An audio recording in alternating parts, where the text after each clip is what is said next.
I'm Alicia Bashana with ABC 10 tonight. We have your top news stories, weather, and a community connection all in less than 30 minutes. Coming up, the heat is here and bringing a weather impact alert day with it. We have how long to expect this heat, plus the unique way a Folsom restaurant owner is trying to stay in her building and why it's so controversial. Then Stockton police on the hunt for the suspects in a brutal attack on an elderly woman, all caught on camera, what the surveillance footage shows. And the very latest on if California lawmakers will be putting in the extra work to potentially lower your gas prices. A business owner is refusing to close up shop even after her lease expired. She's waiting for her day in court. ABC 10's Devin Tribby joins us live right now with more on this ongoing dispute. Devin. Well, here in the Folsom Historic District, Cubole remains open despite their lease ending on July 31st. The owner says she's waiting for her dispute to be handled with the landlord properly in court.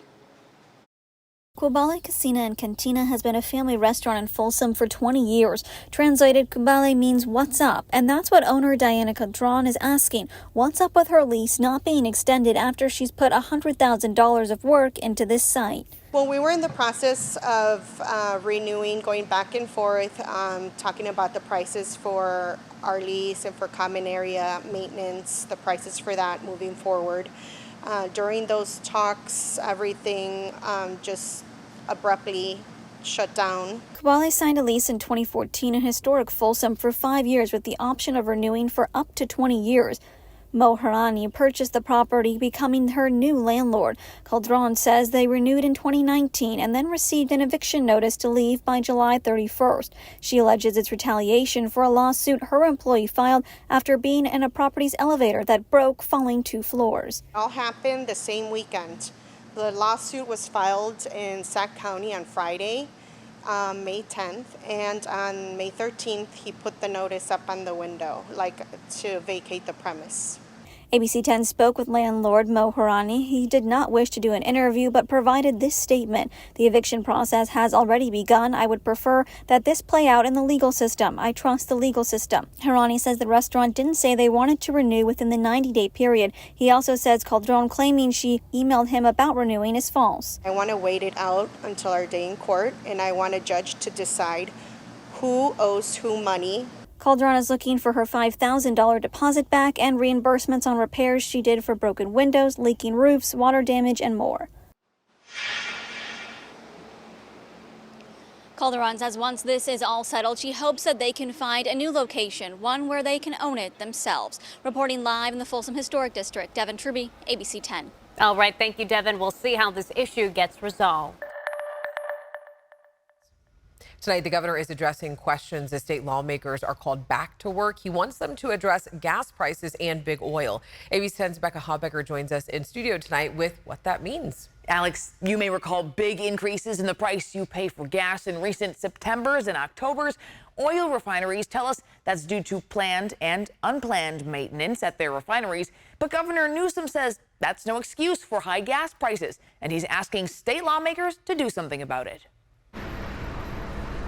California drivers can easily feel fed up when filling up their gas tanks, paying the highest average prices in the continental U.S. It hasn't dropped down in years, and you're limited on places you want to go and travel to. Speaking with reporters Wednesday morning, Governor Gavin Newsom said he blames oil companies, especially for the price spikes we see in the fall. This is the time of year that we have planned and unplanned refinery maintenance, which spikes the cost of gasoline and spikes the profits of those that are doing the maintenance. Last year, state lawmakers created a watchdog advisory committee in response to gas price spikes in the fall of 2022.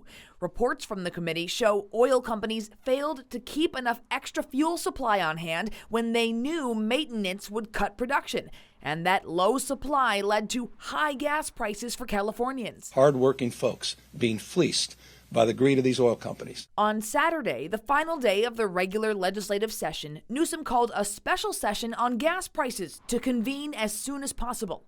Speaker of the Assembly Robert Rivas expressed his support, but Senate President Pro Tem Mike McGuire did not. Though that changed Wednesday, McGuire's office said the governor and Senate Pro Tem had a productive meeting on Tuesday about a path forward to protect Californians from gas price spikes. And on Tuesday, state lawmakers introduced a bill for the special session that would, among other things, require petroleum refiners to maintain a minimum fuel reserve to avoid supply shortages and potentially fine them if they don't. The oil industry says this approach could actually lead to higher gas prices year-round. Kevin Slagle is VP of Communications with the Western States Petroleum Association, which opposes what it calls Newsom's refinery fuel supply mandate.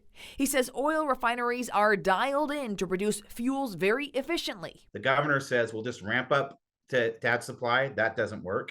The idea that we could actually permit additional fossil fuel infrastructure in the state to create more storage, politically, that's probably impossible. And so the only way to create this storage that they want to have when there is some maintenance is to withhold fuels from the market permanently year-round. He says Nevada and Arizona are supplied by California's refineries and could also see higher gas prices if Newsom's proposal moves forward. Okay, so Newsom today was asked about the state gas tax, and if prices are so high, why not just lower that? Well, Newsom said he's not considering that for two reasons. One, the gas tax pays for needed investments in infrastructure, and two, he says there's no requirement that oil companies reduce the price of gas commensurate with any drop in the state gas tax. So he says it wouldn't even be a guaranteed solution.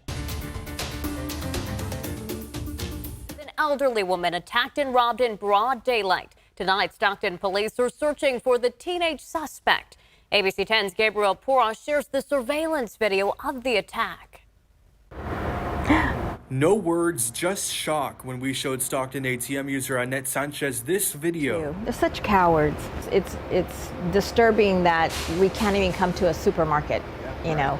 A woman in her 70s attacked next to her own neighborhood store Saturday near West and Hammer Lanes. There was an elderly female at an ATM trying to withdraw some funds. $500 that family members say she planned to give to her grandkids. Instead, two suspects that were maybe in their late teens seemed to have been waiting for her and then subsequently attacked her and stole her money. The woman's family did not want to talk on camera, but shared that she is okay and that they feel frustrated. It's surprising in broad daylight, and this is such a busy marketing center.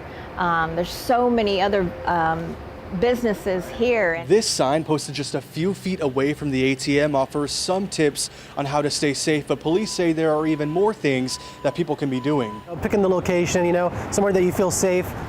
Daylight obviously is better, and if at all possible, if you can utilize an ATM inside of a facility, inside of a bank, or even utilize a teller, that's always the safest way, opposed to being out in public. I always look around my surroundings. I want to be familiar with who's around, the number of cars out in the parking lot, or otherwise, then I'll just wait. Because nothing is more important than safety. You'd expect them to hopefully be doing something better, beneficial in their life, as opposed to, causing chaos out in the community. And sending the teenage criminals a message. The detectives are working hard to kind of gather that information. This is my neighborhood. This is my city. This is my town, my community. So it doesn't deter me. In Stockton, Gabriel Porras, ABC 10.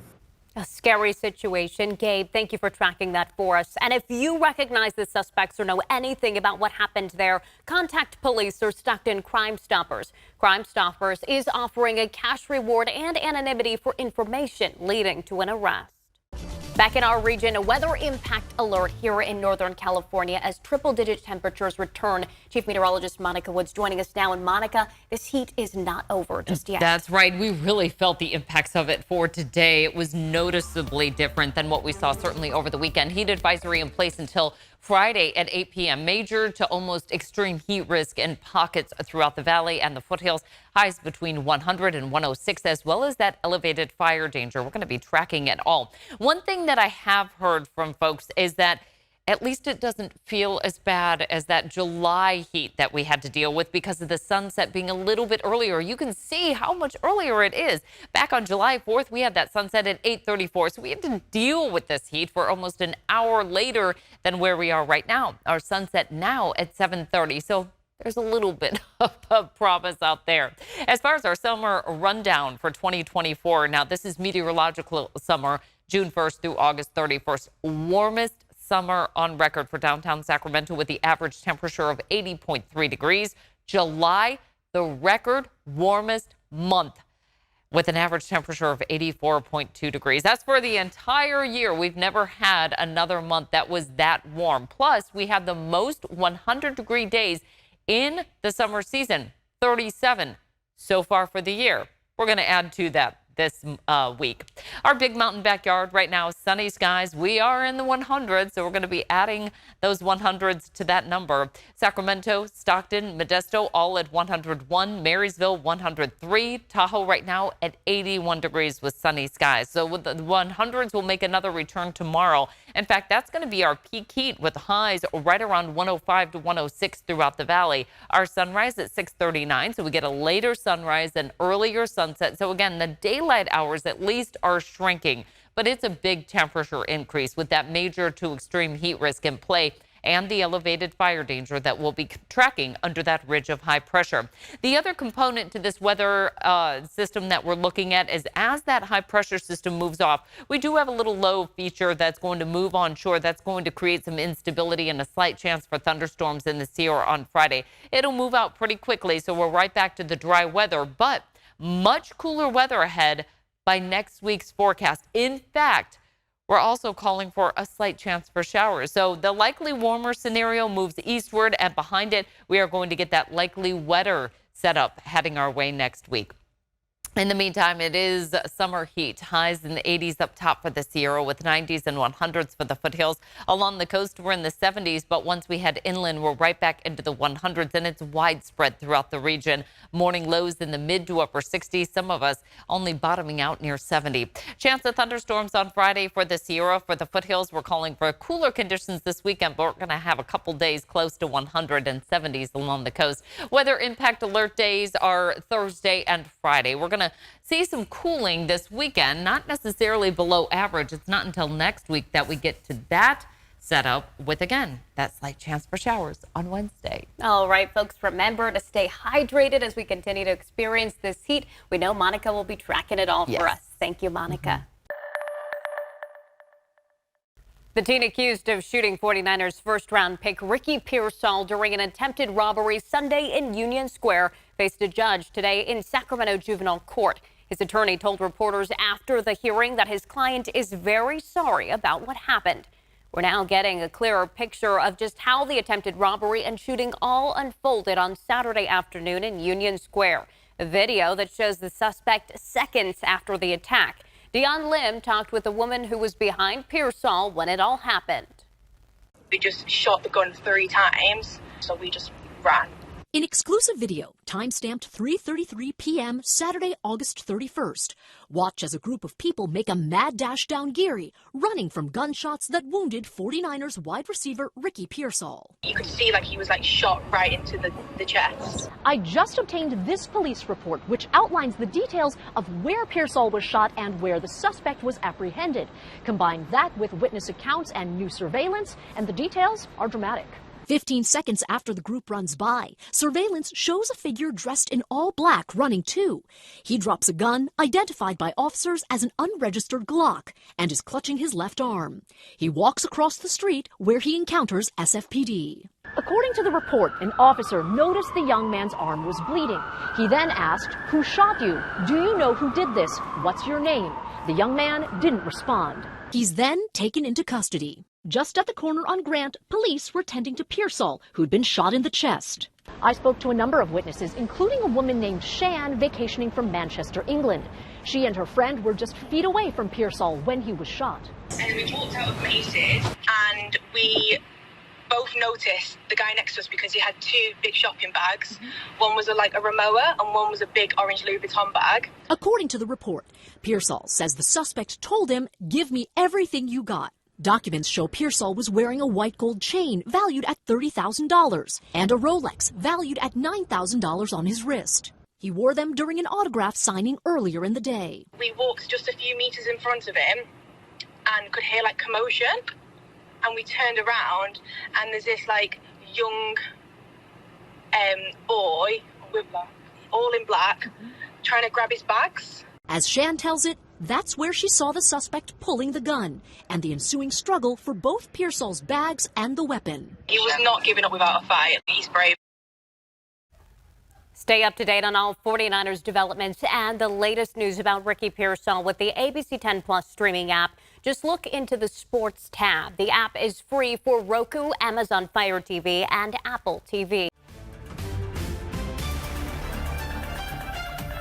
In Your Voice, Your Vote, with the presidential debate on ABC News less than 1 week away, Vice President Kamala Harris is introducing her plan to create more small businesses. Former President Trump is in Pennsylvania for a town hall airing tonight. ABC's Perry Russum is in Washington with the latest. Harris has said bringing up the middle class would be a defining goal of her presidency, saying a strong middle class is critical to America's success. Today, Vice President Kamala Harris unveiling her plan to grow small businesses. Building an opportunity economy. Her plan includes expanding tax deductions for startup costs from $5,000 to $50,000 and efforts to reduce red tape and ease regulations, including creating a standard deduction for small businesses. Harris has the goal to help start 25 million small businesses. I believe America's small businesses are an essential foundation to our entire economy. Harris traveling to Pittsburgh, Pennsylvania tomorrow, focusing on debate prep. She's also expected to make campaign stops there. Former President Trump also concentrating on Pennsylvania with a town hall tonight in Harrisburg. A new poll from CNN shows Harris and Trump tied in that battleground state. Trump in a podcast interview yesterday. From my personal opinion, I think you are at your best when you're talking about a positive vision of the future versus criticizing the other side. Yeah, I think you have to criticize, though. I think they're nasty. Trump talking name-calling and personal attacks. I believe you have to fight fire with fire. Today, the Department of Justice with new accusations against Russia of election interference, this time for this presidential election. An internal planning document created by the Kremlin states that as a goal of the campaign is securing Russia's preferred outcome in the election. For the debate next Tuesday, both candidates are preparing in their own ways. Vice President Kamala Harris has done at least 2 mock debates. Former President Trump is meeting with policy advisors. Perry Russum, ABC News, Washington. And remember, you can see the first debate and meeting between Vice President Kamala Harris and former President Donald Trump. It airs live Tuesday, September 10th, right here on ABC 10. Well, if you're looking for something to do this weekend on Saturday in Sacramento, you can check out an event which has art, food, and beer, pretty much all the food groups. And we're talking about the first ever Arts and Beer Fest. ABC 10's Marcus Allen has more with the organizers of the event and how you can get involved. Hey, Mark. Hey, good morning to you. We are at the California Black Chamber of Commerce, pretty much the entire office filled with artwork because, like you said, beer is a major food group, and thankfully it's teaming with the Arts Festival. Arts all coming together. Jay King, president of the Chamber, thanks for letting us in your office. Thanks for hanging out with us and getting the word out for us. And we literally are standing in the only area we can stand in without going upon art. Like, take a look at all the art surrounding this place, and it's all coming together this weekend. Yes, this weekend, if people want to get tickets, they can go to eventbrite.com, type in Beer and Arts Festival, and we still have a few tickets left. And so it's free to come in.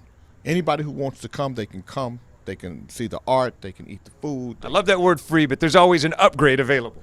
Absolutely. So if you want to do a tour of the brewery, see how beer is made, they have a menu for the food. They have different beers that you'll be able to taste. There's a package that people can purchase. And where do we get that?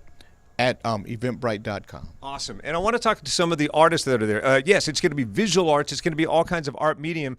Gentlemen, I'll have you introduce yourself and tell us what you do for those who don't know.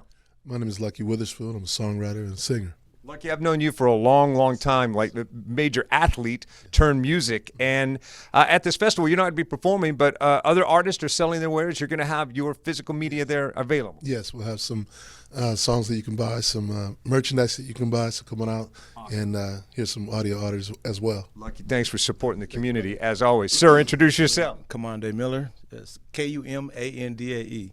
Awesome. Back in the day, major league ball player and now turned musician and doing quite well. And again, you're bringing your physical media. Yes. What can we expect from you on the day? Yes, we have some CDs, and you also can go online to Spotify, or Apple Tunes, or YouTube to see some live shows.